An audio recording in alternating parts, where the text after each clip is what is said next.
Hi guys, so once you have taped your tracing paper to your book, again we're going to have a lino print plan, so this is really going to help us when it comes to cutting out our sections. Again, the reason why we are making sure that we put it down both facing the same direction is so that we can clearly see what we are cutting out, as opposed to having our photograph here, which is obviously the opposite way around, and it might just get that little bit confusing. So that is why we have this lino print plan in our book.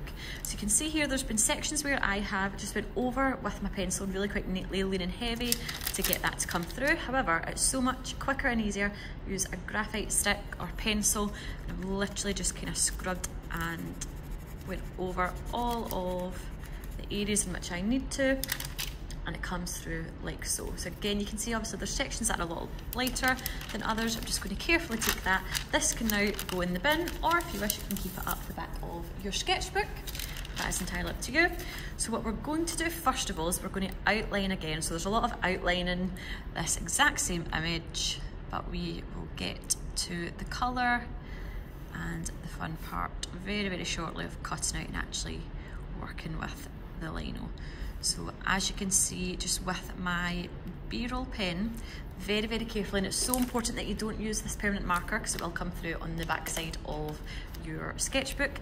We're using a fine liner instead, again, just a black one, and going over as carefully as we can what we have just transferred through. Now, what I want you to think about is your colour choices. So obviously we can recall on the knowledge that we've learned from our previous portrait project with Francois Neely, where we really focused on colour and colour theory and the combinations of warm and cool, complementary colours.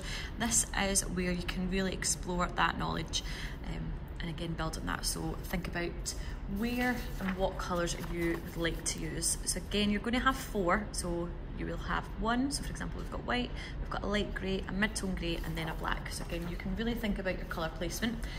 Once you have outlined your entire image there, we are going to add colour. So that is what we are going to do now. This is where it will get a little bit tricky, so obviously you can see that we are kind of back to front here. However, straight away I know that this section here is white, as is this, so I would leave that just as it is. The next area I would go to would be my light grey. So for example, in this section here, all around here, I know is going to be my light grey. And what I would recommend that you do is start with a relatively light colour. So I am going to go for a yellow. Again, the colours that we use in this print, we can, or the plan rather, we can use, and then you're going to create a whole batch of prints where you're mixing, matching and experimenting with lots of different colour. So initially, I am going to kind of block that in, so I know at this side of our nose, I am going to have my lightest colour.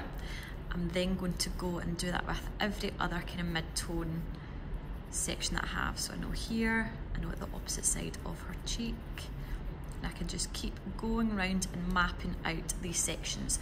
This is the area that I really want you to take your time in, because if you make a mistake in your plan, that is then going to feed and affect your lino print. So it's really important that you do take your time with this plan. So again, once you have finished outlining your pencil work here, you are going to start to think about and apply the colours in each of these sections.